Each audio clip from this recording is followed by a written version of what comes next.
Tak satu pun makhluk dapat merasakan kapan maut atas kita akan disampaikan.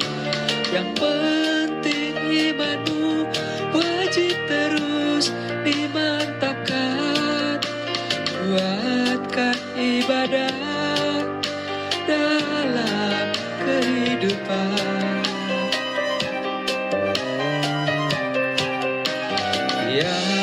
Yang bernyawa pasti akan mati. Apa yang kau bawa saat menghadap Ilahi? Jangan ditanyakan kapan engkau akan mati. Andai kematian, apakah siap diri?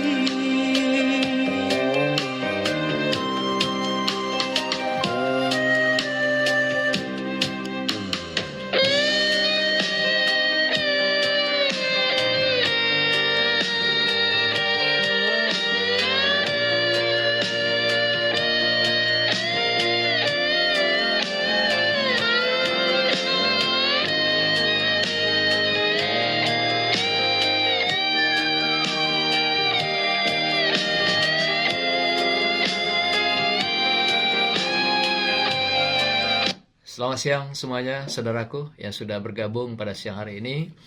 Kembali kita bersama dalam majelis ilmu, yaitu kisah-kisah inspiratif para sufi ya. Yang siang ini akan kita kembali lanjutkan kisah-kisah sufi sebelumnya. Bang Rudi, terima kasih ya sudah bergabung. Rudi Kurniawan, barakallah ya, sudah bergabung. Terima kasih ya.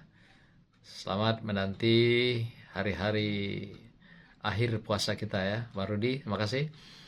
Demikian juga saya lihat di sini ada Teza ya. Teza, apa kabar? Semoga sehat ya. Oke, Bang Rudi masih bersama ya. Makasih Bang Rudi. Rudi Kurniawan, barakallah ya.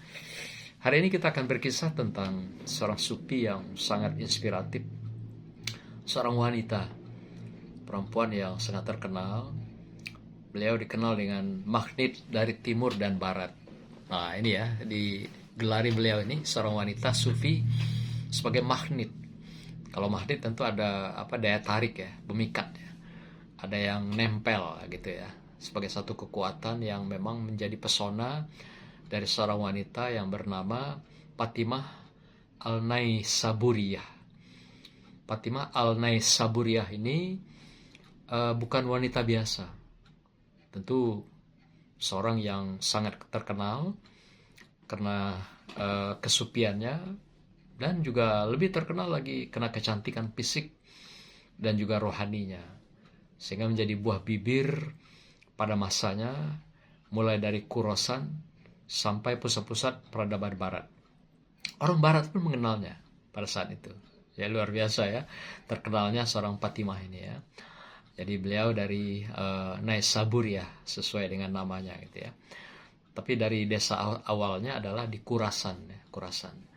Nah, beliau dikenal sebagai wanita yang punya magnet dan juga terkenal yang paling pandai, cerdas pada masa hidupnya itu. Jadi wanita masih gadis, cantik, cerdas, solehah, sehingga dikenal mulai dari barat sehingga belahan timur ya.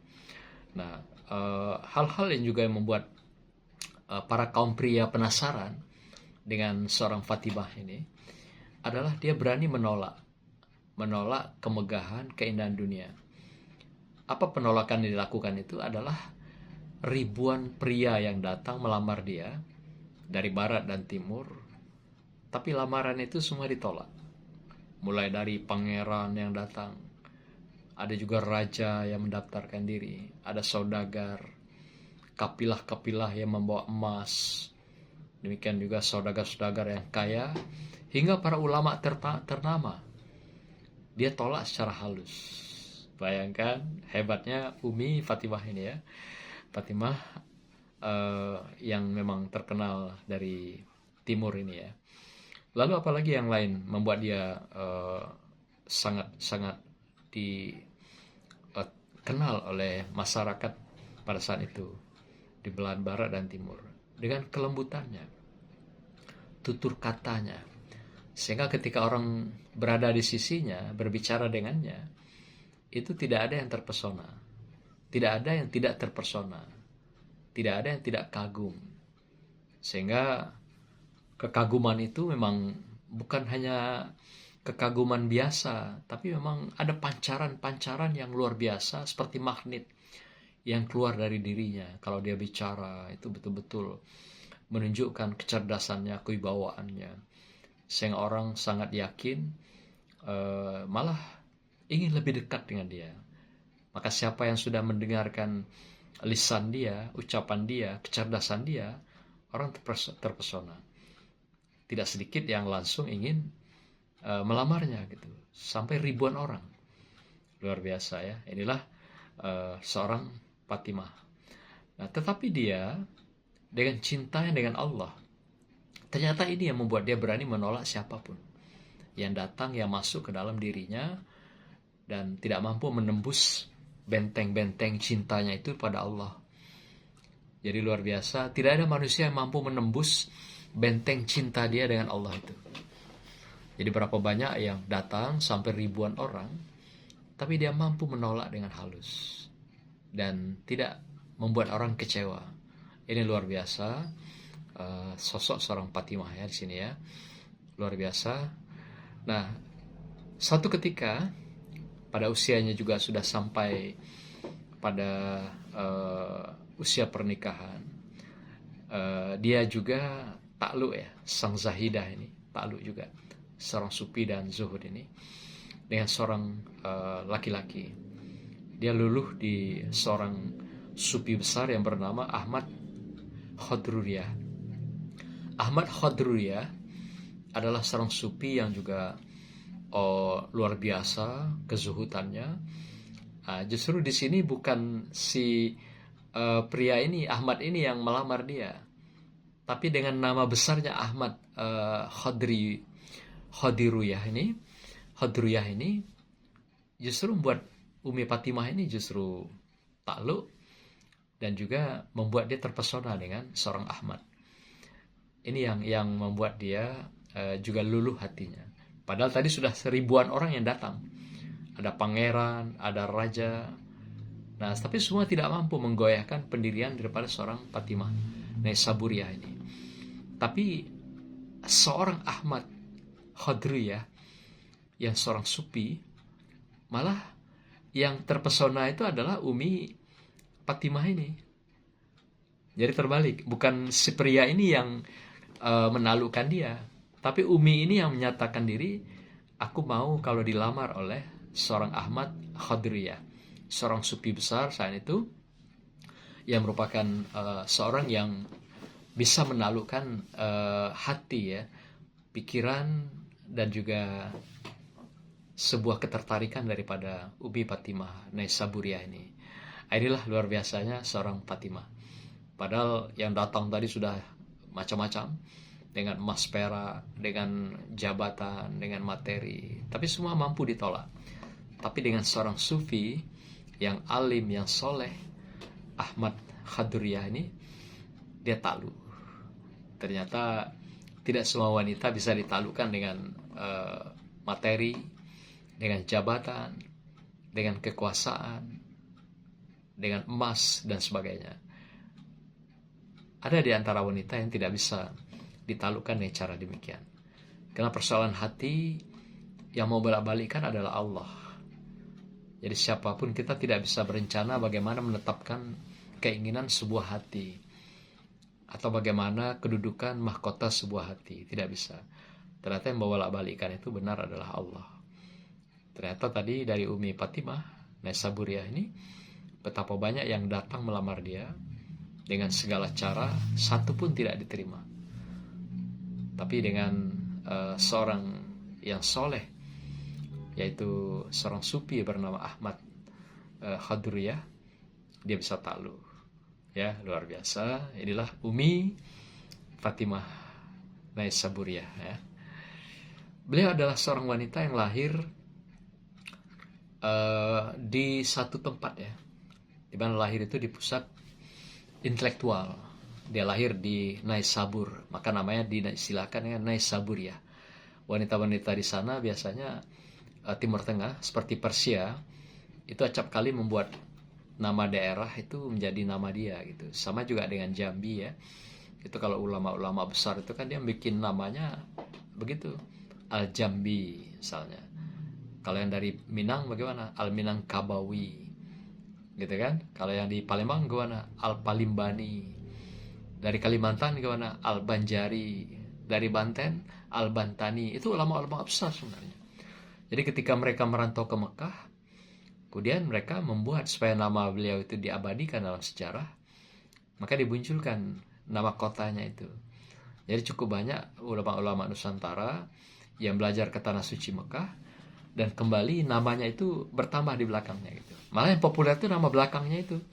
Seperti Al-Bantani, itu kan nama dia kan Nawawi sebenarnya. Nawawi Al-Bantani dari Banten. Seorang ulama besar yang ternama dan guru kita semua ya. Demikian juga di Minangkabau. Ada Al-Minangkabawi. Nah, itu kan luar biasa ya. Inilah nama-nama yang luar biasa yang disematkan dengan tempat kelahiran mereka atau kampung halamannya. Sama dengan seorang Umi Fatimah, itu diberikan nama adalah Naisabur. Naisabur itu kota kelahiran dia, Persia ya. Yang dia ini hidup di penghujung abad kedua Hijrah. Di masih masa-masa yang melewati masa sahabat ya. Tapi sudah masuk pada masa-masa kerajaan ya. Kerajaan-kerajaan. Beliau ini kalau di abad kedua sekitar kerajaan Abbasiyah ya. 2 Hijrah. Sebuah kota yang menjadi kawah canderain muka ilmu pengetahuan dan juga spiritualitas Islam dan para sufi ya, sangat banyak di sini yang lahir di Persia ini ya. Persia itu kan ada 2 negeri yang terkenal adalah Irak, Baghdad, atau juga Iran yang sekarang sedang bertikai ya. Ini negeri-negerinya para sufi, negeri para ulama, para intelektual, para pemikir-pemikir dan juga tokoh-tokoh spiritualitas Islam. Banyak sekali lahir di sini. Jadi maka 2 negeri ini memang monumental dalam sejarah Irak dan Iran ya. Kalau yang lain itu lebih kepada negara-negara bagian yang komplemen, pelengkap dari beberapa negara itu. Nah, ini sebenarnya yang besar-besar itu yang bertahan sampai hari ini. Dilihat dari sejarah orang tua, Fatimah lahir dari keluarga yang terhormat di Khurasan. Khurasan ini Iran. Ayah adalah seorang pendidik, guru yang juga memiliki kemandirian dan menanamkan kemandirian intelektual itu kepada Umi Fatimah Naisaburiah ini. Sehingga Umi Fatimah punya kecerdasan luar biasa yang memang turun dari awalnya dari orang tuanya. Dididik untuk mandiri, demikian juga dididik untuk intelektualnya cerdas, di samping dia dekat dengan ilahiyah Allah SWT. Di samping dia sangat cantik ya, luar biasa. Kecantikan ini memang adalah merupakan anugerah ilahi. Inilah yang membuat dia dikagumi oleh semua pria dari barat hingga ke timur ya. Ibunya adalah wanita yang juga ahli dari segi akhlak, adab. Juga kayaknya seorang guru. Jadi beliau ini adalah dari keluarga guru, ayah seorang guru, ibu juga yang selalu mengajarkan tentang adab kepada masyarakat, pada jamaah, sehingga si ibu juga digelari sebagai orang yang sangat beradab dan berakhlak mulia dalam masa sejarahnya itu ya. Saya sapa dulu ya saudaraku yang sudah bergabung pada siang hari ini. Saya lihat ada Raden ya, Raden Izwan Isnaini. Selamat bergabung ya Bang Raden. Apa kabar bulan Ramadan kita ini? Sedikit lagi ya. Terima kasih. Ini siapa nih? Target kilat. Apa ini ya? Rumainah, terima kasih ya sudah bergabung pada kesempatan ini. Demikian juga Margano Loy. Makasih ya Bang Margano sudah bergabung ya pada kesempatan berbahagia ini. dalam kisah inspiratif seorang sufi. Hari ini kita menampilkan seorang zahidah, yaitu orang yang zuhud, sufi, alim, cerdas, dan pintar, yaitu yang bernama Umi Fatimah. Ya, Umi Fatimah dari Iran ya. Beliau dari desa atau kampung kota Naisaburiah ya. Nah, beliau adalah lahir dari keluarga pendidik ya. Ayahnya guru, ibunya juga, sehingga menurunkan akhlakul karimah kepada anaknya dan cerdas.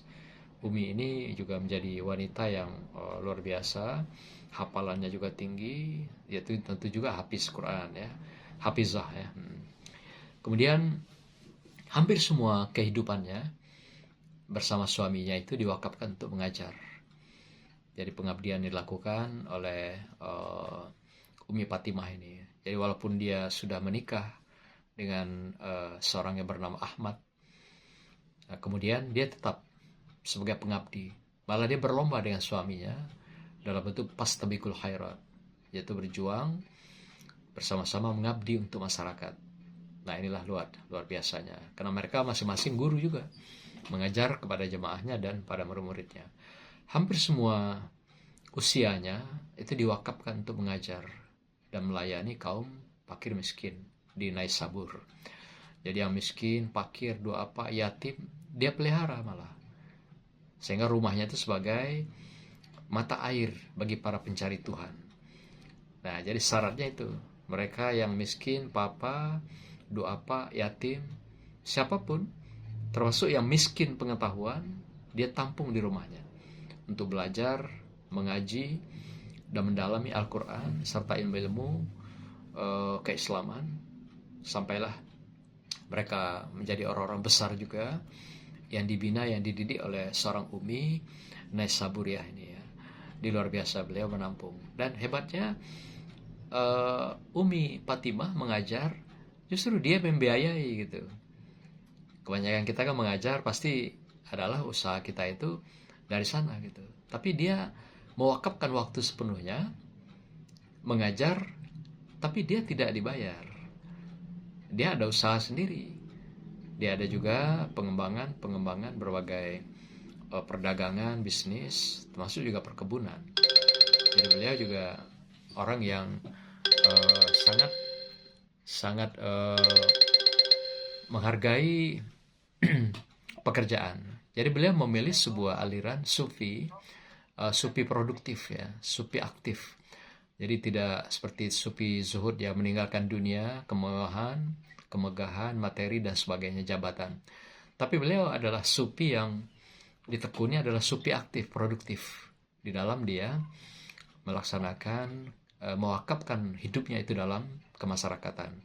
Jadi maka itu orang mengenal dia adalah kadang-kadang bukan malah supinya gitu, tapi dia dengan pengabdiannya di masyarakat.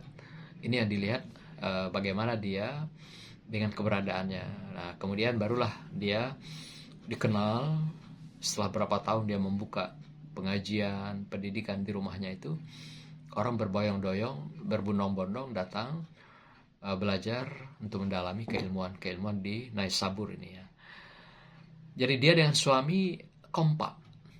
Jadi kelihatan memang serasi betul, malah berlomba-lomba memberikan keilmuan itu kepada orang lain. Karena kan dalam Islam itu, barang siapa yang memberikan ilmunya pada orang lain, Allah tambah ilmunya. Jadi ketika kita mengajar orang lain, memberikan wejangan, ilmu, pelajaran, itu artinya kita menambah ilmu kita. Karena dengan kita memberikan ilmu, itu kita menambah ilmu kita sendiri sebenarnya. Orang lain bagaimana? Orang lain itu adalah pihak yang menerima ilmu kita. Tapi yang lebih penting adalah pihak yang menerima ilmu kita itu adalah kita sendiri. Nah, maka itu dalam prinsip belajar mengajar dalam Islam adalah seberapa yang kita tahu ajarkan, berikan pada orang yang membutuhkan. Apa maknanya? Artinya kita mengajar diri kita di hadapan orang lain. Jadi ketika kita mengajar di depan orang banyak, artinya kita mengajar diri kita di depan orang banyak, mengajar diri kita di depan orang lain. Nah, inilah filosofi belajar mengajar dalam Islam. Maka itu kenapa Allah katakan, ajarkan olehmu, sampaikan olehmu walaupun satu ayat. Balighuni walau ayatan. Sampaikan olehmu walaupun satu ayat. Kenapa? Dengan satu ayat yang kita ajarkan pada orang lain, kita sampaikan pada orang lain, justru kita memantapkan, mendalami, dan mengkayakan diri kita dengan satu ayat itu ketika kita mengajarkan orang lain tadi. Inilah filosofi dalam pembelajaran dalam konteks Islam ya, sangat-sangat filosofis dan sangat istimewa ya. Saya sapa saudaraku yang sudah bergabung pada kesempatan ini ya, kisah para sufi inspiratif. Saya lihat ada saudaraku dari Malang ya, jauh sekali nih. Oh, makasih ya. Semoga Anda beruntung dalam kehidupannya. Bang Zainuddin, makasih ya. Uding, ini pasti dari Sulawesi nih, Bang Zainuddin, Uding ya. Makasih. KHS, apa ini? Ihsan, makasih ya, udah gabung. Barakallah ya, selamat berbulan puasa. Selamat menikmati hari-hari, detik-detik menuju Idul Fitri ya. Makasih Harmen, Harneni Pane ya. Makasih Bu Harneni ya, atau Ananda Harneni Pane ya. Ya, makasih ya sudah bergabung pada kesempatan ini dalam kisah inspiratif akhlak dan karomah para sufi. Hari ini kita berkisah tentang seorang sufi perempuan yang cantik, yang cerdas, yang terkenal, yang penuh pesona, sehingga dia dikenal dari barat dan timur belahan negara ini. Beliau sangat populer pada masa hidupnya ya. Luar biasa. Inilah seorang Umi Fatimah yang berasal dari Iran ya. Jadi beliau adalah lahir dari keluarga yang terdidik, sampailah dia juga mewakafkan waktunya menjadi pendidik juga, dan juga dengan suaminya, dan beliau juga menjadi orang-orang yang tekun sekali bekerja, berusaha. Jadi beliau sufi dan zuhud, bukan meninggalkan dunia, tapi sufi yang aktif, justru mengelola dunia dengan baik, dan malah dunia ini bisa dikelola untuk kemaslahatan, kebaikan. Sesuai pesan Allah, dunia adalah sementara, tetapi walaupun akhirat itu panjang, kemudian dunia itu singkat, jadikan dunia ini adalah sebagai pelabuhan yang mengantarkan kamu untuk menuju akhirat yang panjang dan lama. Jadi singkat ini artinya kita disuruh menyiapkan bekal untuk melewati perjalanan yang panjang, menempuh perjalanan yang panjang. Disinilah kita nikmati, walaupun singkat, itu juga dalam rangka kita menyiapkan bekal dan kesiapan kita menuju akhirat sana yang jauh jaraknya kalau dibandingkan kehidupan kita di dunia. Saudaraku, sufi besar seorang Umi Fatimah yang berasal dari Iran ini pada masanya sangat dikenal dan juga banyak punya murid. Salah satu murid terkenal yang kita tahu juga nama sufi yang paling besar itu, yaitu bernama Zunnun al-Misri. Zunnun al-Misri adalah seorang murid yang sangat setia, dan beliau sangat memuji para gurunya ini ya, si Fatimah Naisburiah ini. Apa kata muridnya seorang Zunnun al-Misri ini? Umi Fatimah atau guruku katanya itu adalah guru yang hari ini, abad ini adalah guru spiritual yang baik, yang tiada tertandingi, tiada banding. Kecerdasannya, kesolehannya, sampailah kepada ketaatannya gitu. Di samping kecantikannya, luar biasa ya. Ini abad kedua ini.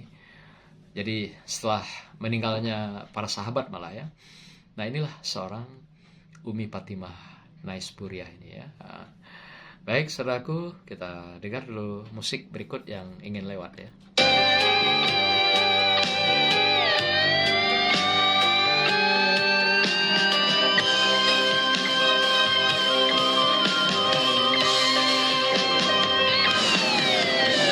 Ingatlah sehatmu sebelum datang sakitmu. Ingatlah mudamu sebelum datang tuamu. Ingatlah kaya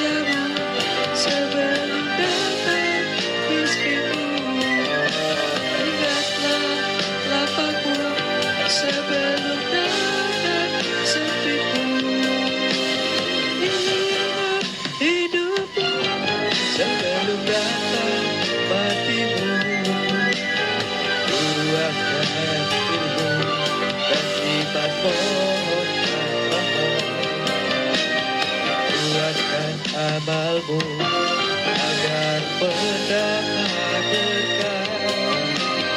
Kuatkan ikhlasmu, agar terbuka nikmat.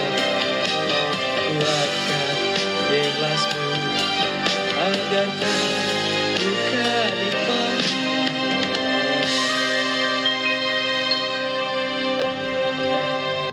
Subhanallah, saudaraku semuanya yang sudah bergabung sore ini, saya sapa. Ada saudaraku malang nasib. Oh, kenapa begitu ya? Mari kita berdoa ya. Serahkan pada ilahi ya. Nasib dari dia dan kita menjalankan sesuai dengan ikhtiar kita. Dan yakinlah Allah tidak akan menyia-nyiakan hambanya dan tidak memberikan beban di luar kemampuan hambanya. Begitu ya, saudaraku. Rika, terima kasih ya udah bergabung. Rika Maharani. Semoga Anda terinspirasi ya dengan kisah-kisah yang kita bahas yang ini, kisah inspiratif seorang wanita dari Iran ya, yang bernama Fatimah Naisbur ya. Azwen, terima kasih ya udah bergabung pada kesempatan yang berbahagia ini ya. Subhan ya, terima kasih ya. Subhan Aidil ya sudah bergabung ya. Ini tulisan Arabnya ya. Makasih Bang Surhan sudah bersama pada siang hari ini ya. Semoga kita semua terinspirasi dengan kisah-kisah para sufi yang kami sampaikan pada hari ini. Saudaraku semuanya, kita lanjutkan. Guru-guru yang pernah mengajarkan seorang Umi Naisburiah ini adalah orang-orang yang terkenal di Khurasan, yang banyak memberikan keilmuan padanya, dan dia juga adalah menjadi guru yang terkenal ya. Banyak juga murid-murid dari Umi Fatimah ini yang terkenal, seperti tadi Zunnun Al-Misri, ada juga Bayazid Al-Bustami, demikian juga beberapa nama-nama lain yang terkenal. Dan beliau adalah orang yang sangat mengakui gurunya itu sebagai otoritas keilmuan Fatimiyah, itu istilahnya itu. Jadi karena ilmu yang luar biasa, maka sampai mereka mengatakan keilmuan Fatimiyah ya. Artinya ilmu yang memang turun dari gurunya, yaitu Fatimah itu. Dia adalah guru yang luar biasa, yang cerdas, pokoknya lengkap lah kalau menurut muridnya ini kepada gurunya itu ya. Sehingga seorang guru yang baik dan sukses kan mampu mengantarkan muridnya jadi yang sukses juga sama dengan dia gitu. Inilah seorang Fatimah ya, yang luar biasa, yang juga beliau sangat konsen memberikan kepedulian kepada masyarakat, doa apa fakir miskin. Dan beliau adalah seorang yang profesional, juga punya profesi dalam mengelola aset-aset perdagangan, aset-aset juga yang sifatnya bergerak di lingkungannya sebagai pekerjaannya. Jadi beliau bukan orang yang meninggalkan dunia sama sekali, tetapi beliau malah mengelola dunia dan untuk bisa menghidupkan orang lain. Nah, berapa banyak dia bekerja untuk para orang-orang yang disokongnya, ada musafir, ada penuntut ilmu yang datang dari jauh, tahu nama dia.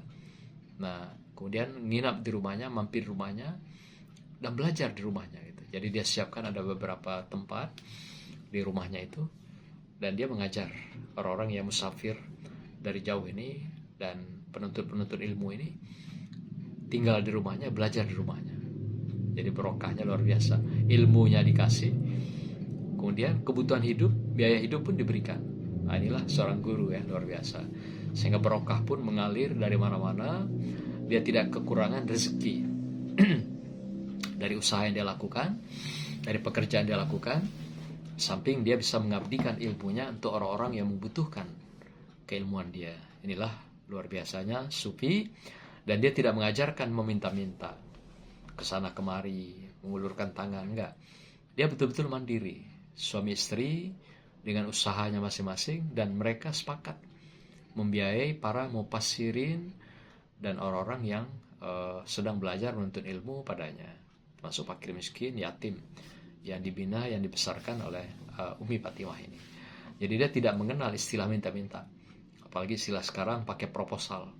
Ya, ngajukan sana, ngajukan sini. Dia tidak, dia sangat memegang teguh prinsip apa dikatakan Rasulullah, tangan di atas adalah mulia daripada tangan di bawah. Jadi dia sangat mandiri, suami istri dengan usahanya, dengan tetes keringatnya, inilah yang dia gunakan untuk disedekahkan, diimpakkan pada orang lain. Jadi tidak menghidupkan pendidikannya, tidak menghidupkan orang-orang yang berada di lingkungannya itu dengan bersandar pada orang lain, tidak. Tapi dia dengan usahanya sendiri. Inilah luar biasa yang dia lakukan ya. Beliau mengajarkan dalam pendidikan ini model seperti pesantren juga, yaitu metode mengajar yaitu dengan halakah, yaitu dengan lebih kepada bermusyawarah dengan rasa dan menekankan pada adanya pada aspek akhlak ya, karakter. Karena menurut dia yang penting manusia itu ada akhlak. Akhlak itu dulu dibangun. Kalau akhlaknya sudah terbangun, mulai dari tutur katanya, berpakaiannya, berperilakunya, bersikapnya, sampailah dari kelembutan-kelembutan yang lahir dari suasana hati yang bersih, yang suci. Inilah yang penting ditanam dulu pada seorang peserta didik katanya. Jadi yang nanti yang lain-lain itu menyesuaikan. Nah, akhlak ini penting. Menurut dia begitu. Kalau akhlaknya sudah terbina, terbentuk yang menjadi karakter seseorang, maka apapun yang mereka miliki, yang mereka lakukan, semuanya pasti akan baik. Hafalan bagi dia tidak terlalu penting. Hafalan itu menyesuaikan nanti dengan akhlak yang sudah dimiliki. Pokoknya yang terdepan dalam pendidikan dia, membangun karakternya itu adalah akhlak ini. Ini ditanamkan betul di dalam setiap kegiatan-kegiatan halakah yang dilakukan melalui pendekatan rasa, melalui pendekatan fibra hati ya, dari hati ke hati. Ini yang betul-betul ditanamkan dalam kehidupan dia. Jadi dia memberikan akhlak Rasulullah lah dalam kehidupannya. Cara berpakaian, cara mandi, cara ke WC, cara tidur, cara bergaul. Ini semua yang diajarkan sebagai materi pokok, materi pembelajaran pokok yang diberikan kepada murid-muridnya. Karena kita sering lupa di sini. Saya berapa kali menemukan murid-murid saya ada yang sudah sampai ke perguruan tinggi, tapi mereka tidak tahu tentang taharah, bersuci. Apalagi seorang wanita misalnya gitu. Setelah habis dia masa haid, saya tanya, bagaimana kamu untuk bersuci setelah masa haid? Banyak yang tidak tahu.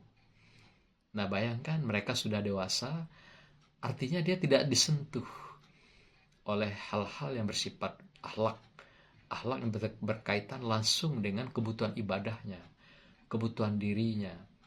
Ini kita merasa sangat sedih ya, merasa juga khawatir anak-anak kita di masa akan datang tidak memahami hal-hal yang demikian. Karena pendidikan kita juga tidak mengajarkan secara utuh tentang hal-hal yang dasar berkenaan dengan taharoh ini, termasuk hal-hal yang akhlak ini. Apalagi pendidikan akhlak ini juga sedikit sekali diberikan di sekolah. Mata pelajaran agama sangat minim, ya lebih kurang 2 jam 1 minggu. Tapi lebih banyak pelajaran-pelajaran lain yang umum, sehingga anak-anak kita pelajaran dasar yang membangun, membingkai akhlak ini relatif tidak diperoleh. Nah, kalau di rumah tangga juga mereka tidak punya pendidikan akhlak ini, tentu bagaimana nasib anak-anak kita nanti ketika kita lepas jadi orang yang mandiri, lepas kembali ke masyarakat. Ini luar biasa ya, tantangan bagi keluarga-keluarga di era kontemporer, era modern ini, era Gen Z ya, era Gen Z. Ini luar biasa tantangan anak-anak kita dan keluarga-keluarga kita. Maka itu pendidikan yang benar adalah bagaimana pendidikan akhlak ini yang dibangun dulu, dibingkai dulu. Selesaikan urusan karakter akhlak ini di rumah tangga. Barulah dimantapkan di sekolah, di lingkungan. Tapi kalau di sekolah dia sudah tidak mendapatkan pendidikan akhlak dan karakter ini alamat ya, anak-anak kita akan kehilangan kompas di dalam kehidupannya ya. Kita sangat khawatir, terutama dalam kondisi hari ini, yaitu mereka hidup di era global dan era digital yang dahsyat luar biasa ya. Saya sapa saudaraku, ada aja di sini Julia, makasih ya, Julia Otman. Oh, keren namanya, Otman ya. Mengingatkan kita pada Turki ya, Otman. Oke. Demikian juga sudah bergabung Ahmad Ahmad SKJ ya. Di mana ini? SKJ ini senam kesegaran jasmani ya. Oh, guru senam kali ya, Bang Ahmad ya. Makasih ya sudah bergabung. Ada juga Irfan ya. Makasih Irfan sudah bergabung siang ini. Ada juga Umam ya. Makasih Bang Umam sudah bergabung dalam kisah Sufi ya. Hari ini kita berkisah tentang seorang Umi Fatimah Naisburiah. Wanita yang dikenal di belahan barat dan timur karena kecerdasannya, kesolehannya, kealimannya. Dan yang lebih hebat, dia mampu menolak ribuan pemuda yang ingin melamar dia. Tapi pada akhirnya dia takluk di seorang sufi yang hidup pada zamannya, yaitu Sufi Ahmad Hadruyah. Dia juga sama dengan kehidupan dia, seorang sufi wanita perempuan. Jadi mereka menyatu dalam satu getaran yang sama, dalam cinta puncak di hadapan Allah SWT. Tiap yang bernyawa pasti akan mati. Apa yang kau bawa saat menghadap Ilahi? Jangan ditanyakan kapan engkau akan mati. Andai kematian, apakah siap diri? Andai kematian, apakah siap diri? Subhanallah, saudaraku semua, andai kematian datang, apakah kita siap diri? Ya, luar biasa. Inilah filosofi lirik-lirik lagu yang pernah kami suarakan beberapa tahun yang silam ya, tentang kematian. Kita harus mengingat selalu kematian, karena kematian adalah kepastian dan kebenaran. Kita tidak tahu kapan kematian akan datang. Tapi yang jelas, ketika kematian akan datang atau mendatangi kita, apakah kita sudah siap? Inilah pertanyaan yang diingatkan Rasulullah pada kita. Jangan pernah bertanya, kapan kamu akan mati? Karena semua kita pasti akan mati. Ya, nah, tapi yang penting, andai kematian itu datang, apakah kamu siap diri? Ya, ini saudaraku, filosofi tentang kematian. Ya, mari kita selalu mengingatkan kematian, karena tiap tarikan napas dan langkah kita adalah langkah-langkah kematian, napas-napas kematian. Jangan pernah lupa. Irfan, terima kasih ya udah gabung kesempatan berbahagia ini. Umam, terima kasih. Ada juga Ihsan ya, Ihsan Bahtari, makasih udah gabung ya pada kesempatan berbahagia ini dalam kisah sufi inspiratif. Hari ini kita bicara tentang kisah sufi Umi Fatimah ya, Naisburiah dari Iran. Nah, saudaraku sekalian, di dalam perjalanan hidup seorang Umi Fatimah Naisburiah ini, dia tidak banyak membuat buku, menulis buku, tapi beliau banyak membuat mutiara-mutiara hikmah. Dan inilah yang kemudian dibukukan oleh murid-muridnya, diabadikan menjadi kitab tasawuf bagi seorang wanita.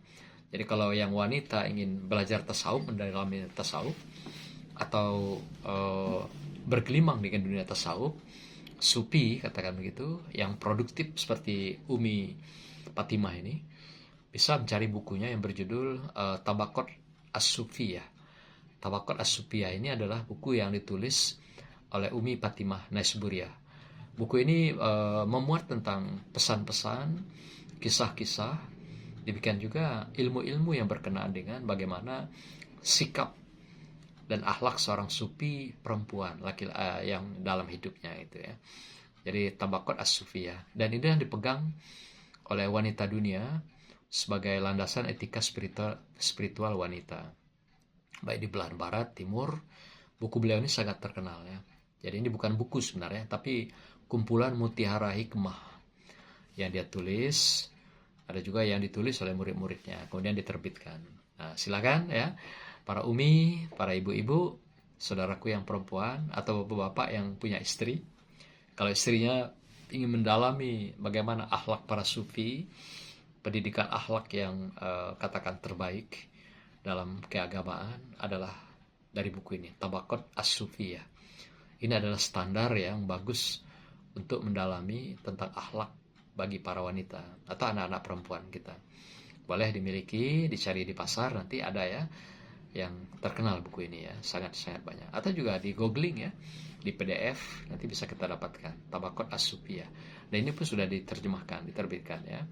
Saudaraku sekalian, beliau adalah seorang sufi yang menganut aliran zuhud dan juga amelia zikir yang luar biasa dalam kehidupannya. Seorang Fatimah yang juga ahli zikir ini, ahli ibadah ini, dia dikenal dengan mazhabnya yaitu zuhud yang aktif. Artinya dia tidak lari dari dunia. Dia tidak meninggalkan dunia.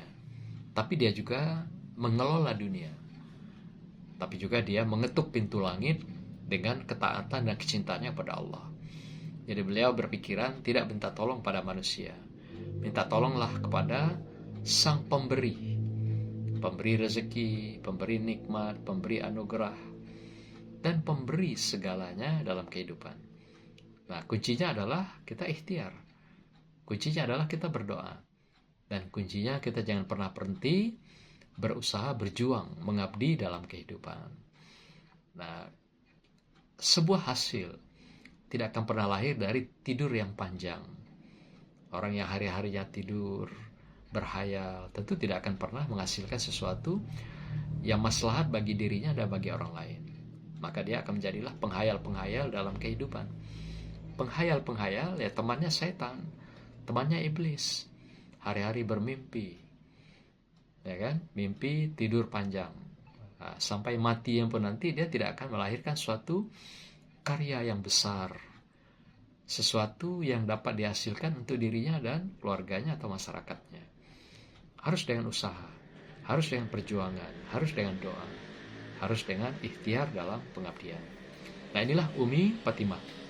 Dia dikenal dengan seorang sufi dan zuhud yang aktif. Jadi dia anti, pantang, tangan di bawah, meminta-minta, dia nggak mau. Sekecil apapun, dia sangat menghargai kemandirian dia, kemampuan dia, bahwa yang sudah Allah berikan pada dia. Bayangkan seorang wanita, tapi dia tetap bekerja di dunia ini, sementara hati tetap terpaku pada ilahiyah, pada Tuhan, pada Allah. Beliau juga tidak pernah meninggalkan zikir. Zikir yang beliau lakukan selalu zikir sir ya, zikir rahasia, tidak keluar dalam bentuk lisan. Dan zikir ini dia lakukan zikir batin istilahnya itu. Zikir yang memang tidak keluar dalam bentuk ucapan, tapi tidak pernah putus di dalam kehidupannya, mengalir terus dalam setiap tarikan napas, dalam setiap detak jantung yang dia lakukan. Jadi setiap tarikan napas dan detak jantung ada zikir yang dia ucapkan. Nah, waktunya pun dia tidak terikat, dia pilih tempat di mana-mana bisa di mihrab kecil di rumahnya atau juga di masjid, dan juga dia bisa saja di mana saja di tempat usahanya itu pun bisa dia lakukan. Yang penting di mana tempat yang bisa dia merasa hening, tenang, menikmati cintanya dengan Allah, menikmati kebahagiaan dia hidup bersama Allah. Inilah yang paling penting bagi dia. Maka dia juga tidak membutuhkan tempat-tempat yang hiruk pikuk, tapi dia selalu mencari tempat yang dalam keadaan sepi, dan di sanalah dia selalu menunjukkan zikir-zikir itu, kelezatan zikir itu bersama hidup dengan Allah. Luar biasa ya. Inilah luar biasanya seorang Umi ya. Jadi rumahnya itu walaupun banyak murid-murid, tapi kalau dia tidak sedang belajar dalam kegiatan jamaahnya itu, mereka semua dalam keadaan tenang, yaitu berzikir dengan sir ya di dalam hatinya gitu. Inilah seorang Umi Fatimah ya, luar biasa. Saudaraku, saudara yang kami hormati, saya sapa dulu ada di sini Torik. Bang Torik Kamal, apa kabar? Kita berkisah ini Bang Torik, bukan bersair ya. Berkisah tentang supi-supi inspiratif. Hari ini kita berkisah tentang supi, seorang wanita Fatimah Naisburiah dari Iran ya. Seorang wanita yang cerdas, soleh, kemudian juga penghafal Quran, tapi juga cantik luar biasa ya, sehingga dikagumi oleh pria dari barat hingga timur. Bahkan dia mampu menolak ribuan pria yang ingin melamar dia. Luar biasa ya. Yang ada yang datang sultan, raja, orang kaya, dia nggak bergeming ya dengan berbagai materi itu. Sumatera Daily, terima kasih ya udah gabung teman-teman di Sumatera Daily Media ya, media online ya, makasih. Demikian juga Nur Haidah. Nur Haidah, apa kabar?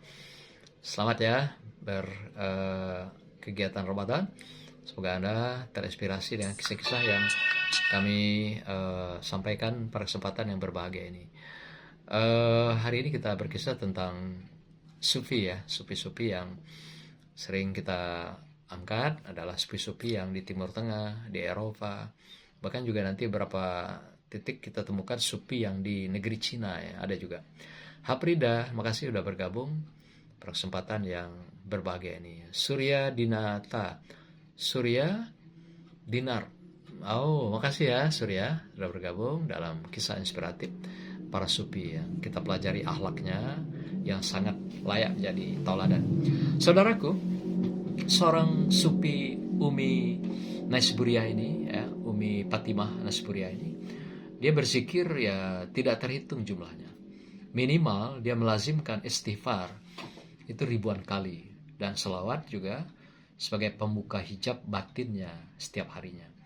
Jadi menurut beliau, untuk mensucikan hati, membuka batin kita agar berada dalam marwah kebaikan dan kesolehan, bacalah salawat dan istighfar ribuan kali, kata dia. Kalau dia melakukan bacaan ini minimal 1000 kali, akan terasa luar biasa ketika kita sudah beristighfar dan berselawat 1000 kali untuk Rasulullah sebagai sapaan kita mencintai Rasulullah. Itu ada sebuah kekuatan batin yang akan muncul, seperti ada kehidupan gitu, spirit, semangat. Ini yang digunakan dalam zikir sehari-hari. Demikian juga jumlah ibadah beliau, setiap hari beliau melaksanakan sholat. Tahu nggak berapa rakaat? 1000 rakaat dalam sehari semalam, yang merupakan puncak pengabdiannya kepada Tuhan, puncak cintanya pada Tuhan. 1000 kali, 1000 rakaat. Kita tarawih 20 rakaat aja udah menyerah mungkin ya, cari yang 8 rakaat. Ini 1000 rakaat lah, siang dan malam beliau lakukan. Selain tadi juga beliau melaksanakan zikir yang tidak sedikit. Nah, beliau juga menghatamkan Al-Quran setiap 3 hari sekali. Jadi nggak terlalu banyak ya, tapi sudah lumayan bagi seorang perempuan. 3 hari sekali dia hatam, 3 hari sekali dia hatam. Di samping dia juga melakukan tadabbur, yaitu mengkaji isi Al-Quran itu. Jadi dia hatam itu juga sekaligus mentadabbur Al-Quran yang mendalam. Di samping dia kaji ini di tengah murid-muridnya, di rumahnya itu ya, yang di lingkungannya itu jadi tempat penampungan para musafir ilmu, para yatim, duafa, dan orang miskin yang ingin mendapatkan ilmu dari dia ya. Nah, saudaraku, kita sudah mendengar salawat ya di masjid. Kita langsung saja, apa karomah dari seorang Umi Fatimah Naisburia ini ya dalam hidupnya ya. Kita mencoba menemukan di dalam beberapa kisah menarik yang terkait dengan karomah beliau ya. Ada beberapa yang kami temukan. Di antaranya beliau adalah seorang wali Allah yang juga sangat dicintai oleh Allah ya. Nah, biasanya wali Allah itu diberikan karomah. Karomah itu kelebihan-kelebihan, seperangkat koleksi nilai lebih yang diberikan Allah, ditanamkan pada seorang ulama, aulia, demikian juga wali Allah. Kan kalau nabi kan diberikan mukjizat dalam kehidupannya, nabi dan rasul. Kalau para ulama, aulia, wali Allah ini adalah dalam bentuk karomah. Nah, di antara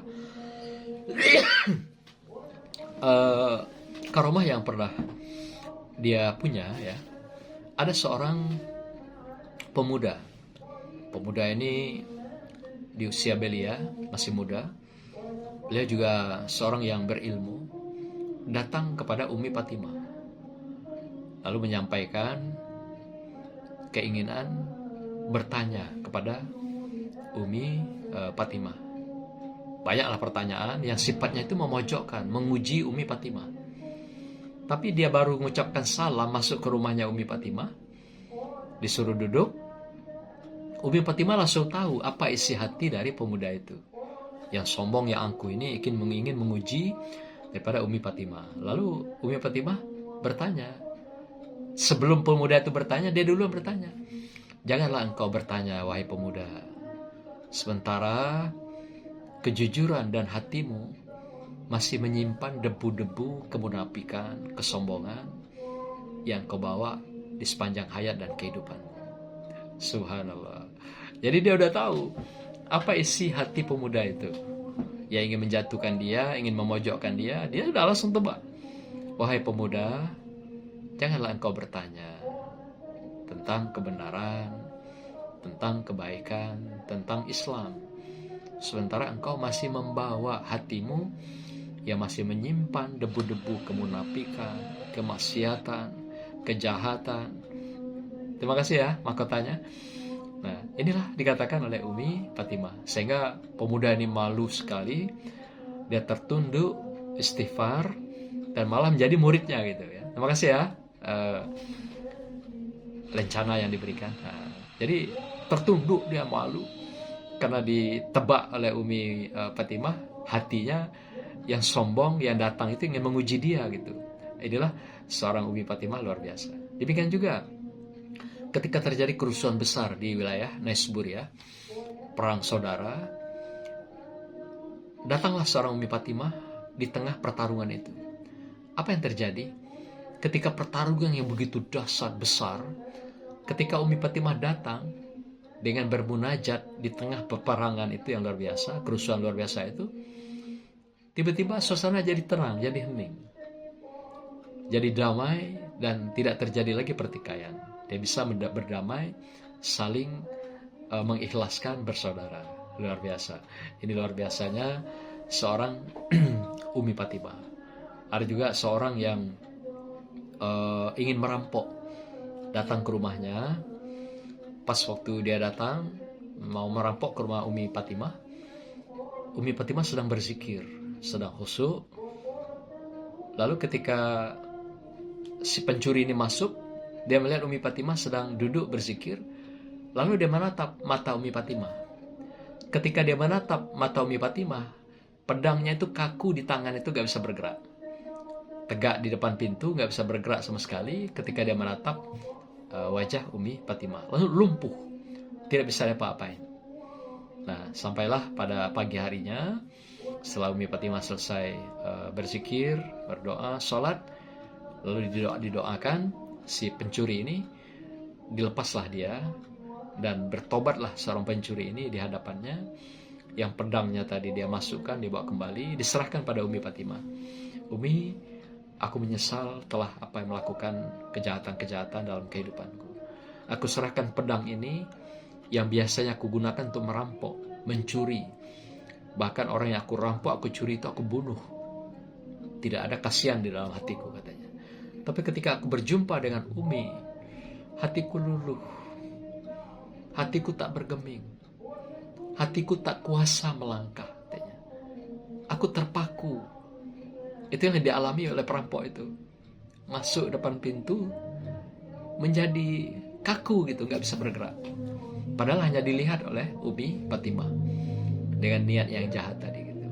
Bertobatlah si penjahat ini dan menjadi murid yang setia di dalam fase-fase berikutnya dalam perjalanan kesupian daripada Umi Fatimah. Saudaraku, banyak keromah-keromah yang lain ya yang dimilikinya. Ada juga satu hari berkumpullah jamaah di rumahnya. Lalu Umi tidak masak, dia hanya ada punya sisa-sisa roti beberapa potong. Lalu dia potong-potong roti itu di dalam nampan. Lalu yang jamaah banyak di rumah itu sampai ratusan orang, dia bagi satu-satu. Satu-satu semua dapat makan dan kenyang. Tapi hebatnya lagi, roti yang dipotong-potong dalam talam itu nggak habis-habis gitu. Malah masih disisakan satu nampan itu untuk tetangganya gitu. Akan diberikan pada tetangganya yang telah diberikan sisa dari anak-anak muridnya tadi belajar di rumahnya gitu. Dibagikan semua. Semua menikmati roti itu sampai kenyang. Tapi juga roti itu berlebih. Ini luar biasa ya, karomah seorang Umi Fatimah.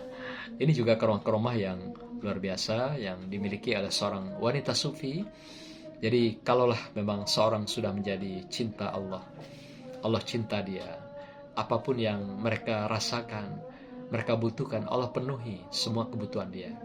Maka itu dikatakan oleh Allah, min haitsu la yahtasib. Ketika kamu cinta padaku, dekat iman dan takwa padaku, dan tanganmu pemurah seperti tanganku, kata Allah, dengan rahman dan rahimmu menolong sesamamu, maka aku buka pintu-pintu, pintu rezeki, pintu kemudahan urusan, pintu sehat, pintu juga panjang umur bagi kamu semua. Ketika kamu mencintai Allah dan juga berbagi dengan sesamanya sebagai wujud cinta kita pada sesama makhluk. Karena Allah mengatakan, cinta kamu belumlah puncak sebelum kamu mencintai makhluk. Demikian juga Rasulullah mengingatkan, belumlah kamu mencintai sebenarnya ya, atau beriman kepada Allah sebelum kamu mencintai saudaramu seperti kamu mencintai dirimu sendiri. Luar biasa ya. La yu'minu ahadukum hatta yuhibba li akhi ma yuhibba hatta yuhibba akhi ma yuhibba li akhi. Jadi belumlah kamu dikatakan beriman, kata Rasulullah, sebelum kamu mencintai saudara kamu seperti kamu mencintai dirimu sendiri. Barakallah saudaraku, inilah ujung dari perjalanan kisah kita pada hari ini. Semoga menginspirasi kita. Seorang Umi yang kita kenal, Fatimah Naisburia, berasal dari negeri Persia, Iran. Ya, barakallah. Selamat semuanya yang sudah bergabung pada siang ini. Saya sapa. Terima kasih sudah memberikan hati ya yang cukup banyak. Sudah juga memberikan rencana. Semoga berkah buat Anda ya. Ada juga Bang Sihab yang sudah bergabung pada kesempatan ini. Ada juga Miftah, makasih Bang Miftah. Ada juga Dinda Mustar Hadi, apa kabar Pak Dokter? Sehat ya? Barakallah ya, sukses dalam perjuangannya. Demikian juga ada juga Bang Badarudin ya, makasih ya. Dinda Mustar Hadi, apa kabar? Mudah-mudahan ya, di Kadis ya. Mudah-mudahan sudah doktor ya, barakallah. Baik, saya kira demikianlah akhir dari kisah kita tentang Sufi yang kita kenal dengan Fatimah Naisburia, wanita yang dikenal cerdas, soleh, hafizah, ahli zikir, seorang sufi yang zuhud, tapi sufi yang aktif, tidak meninggalkan dunia. Dia produktif, dia mengumpulkan parkir miskin, yatim, doa apa di rumahnya, makan, belajar gratis semuanya. Dia bekerja dengan suami dan istrinya. Dan sebagian pendapatan rezekinya itu dia gunakan untuk orang-orang yang membutuhkan dalam kehidupannya. Inilah wujud cintanya daripada Umi Fatimah Naisburia ya. Barakallah semuanya. Kita tutup dengan sebuah alunan irama musik yang kami gubah beberapa tahun yang silam.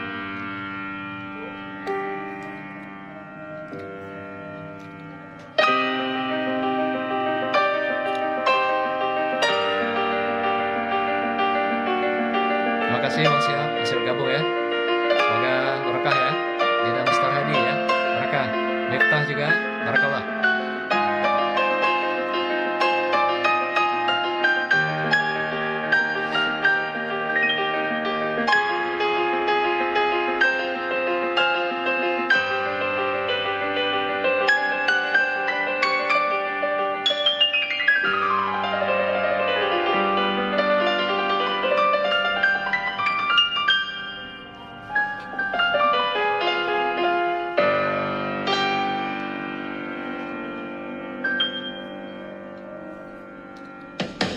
Tak satu pun makhluk dapat merasakan kapan maut atas kita akan disampaikan.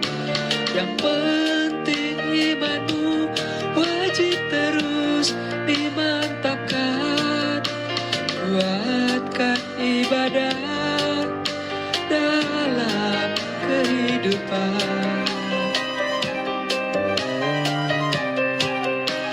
Yang bernyawa pasti akan mati. Apa yang kau bawa saat menghadap Ilahi? Jangan ditanyakan kapan engkau akan mati. Andai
amalmu, agar berdamai berkah. Kuatkan ikhlasmu, agar terbuka nikmat. Kuatkan ikhlasmu, agar terbuka nikmat. Terima kasih saudaraku sudah bergabung pada siang hari ini. Barakallah, sampai jumpa esok hari ya, di waktu yang sama ya. Semoga Allah ridhoi kita, ampuni kita di bulan suci Ramadan. Barakallah. Wassalamualaikum warahmatullahi wabarakatuh.